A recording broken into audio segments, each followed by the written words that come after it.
যাদের ঘরে কন্যা সন্তান আছে তারা ভুল করেও তিনটি কাজ করবেন না। যদি করেন তাহলে মারাত্মক গুনাহগার হবেন, এবং যদি করেন তাহলে আপনার কন্যা সন্তান পথভ্রষ্ট হয়ে যাবে এবং আপনাকে আল্লাহ পাক ক্ষমা করবে না। এবং কন্যা সন্তান জন্মগ্রহণ করলে যে সওয়াবের কথা আল্লাহ রাসূল বলে দিয়েছেন, এই সওয়াব থেকে আপনি বঞ্চিত হবেন। কারণ কন্যা সন্তান একটা মানুষের জন্য, একটা বাবা মার জন্য শ্রেষ্ঠ নিয়ামত হিসেবে আল্লাহ পাক দান করে। কন্যা সন্তান এতটাই নিয়ামতপূর্ণ, যখন আল্লাহ পাক যার ঘরে পাঠায়, রহমত বরকত দিয়ে আল্লাহ পাক সেই ঘরটাকে পরিপূর্ণ করে দেয়। হযরত মূসা আলাইহিস সালাতু ওয়াস সালাম বলেছিলেন, আল্লাহ আপনি যখন কোনো ব্যক্তির উপরে সন্তুষ্ট থাকেন তখন কি করেন?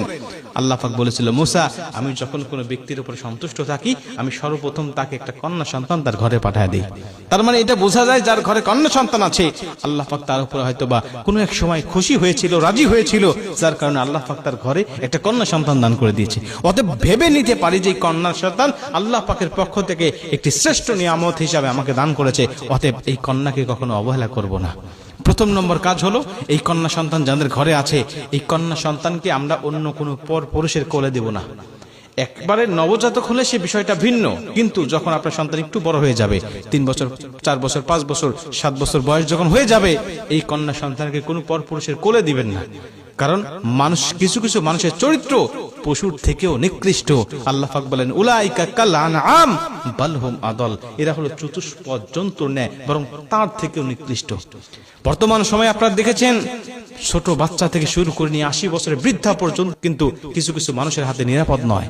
অতএব আপনার সন্তানকে সবসময় লজ্জা, শালীনতা শিক্ষা দিবেন। অন্য কোনো পরপুরুষের কোলে আপনি বসাবেন না। এতে কি হবে? সে হোক ভালো, কিন্তু আপনার কন্যা সন্তানের লজ্জা শরম নষ্ট হয়ে যাবে। আল হায়াউ শু'বাতুম মিনাল ঈমান, নবীজি বলছে লজ্জা শরম হলো ঈমানের অঙ্গ। আপনার সন্তানের কিন্তু লজ্জা শরম ভাঙতে থাকবে। অতএব ছোট্ট থেকেই আপনি তাকে লজ্জা শিক্ষা দিবেন। এটা হলো ঈমানের একটি অংশ, এটা আপনাকে শিক্ষা দিতে হবে। কন্যা সন্তান কোনো পরপুরুষের কোলে দিবেন না, বসাবেন না। সোফায় বসে আছে, আপনি তার কোলে আপনার কন্যা সন্তানকে বসাবেন না। 2 নম্বরে, এই কন্যা সন্তানকে যখন বাহিরে পাঠাবেন তখন আপনি তাকে একা একা ছেড়ে দিবেন না।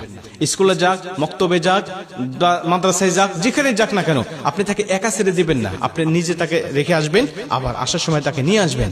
এটা আপনার দায়িত্বের মধ্যে পড়ে।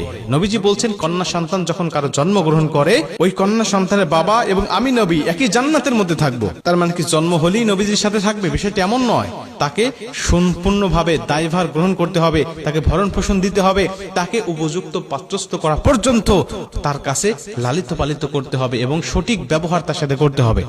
আজকে আমাদের সমাজে ছেলের সাথে যে ব্যবহারগুলো আমরা করি, মেয়েদের সাথে সেই ব্যবহার করি না। ছেলেদেরকে যত ভালোবাসি, মেয়েদেরকে আমরা সেরকম ভালোবাসি না। অতএব একটা মেয়ে সংসারে, বাবার সংসারে থাকার পরে অবশ্যই বাবার উপরে দায়িত্ব হবে বিয়ে দেওয়ার আগ পর্যন্ত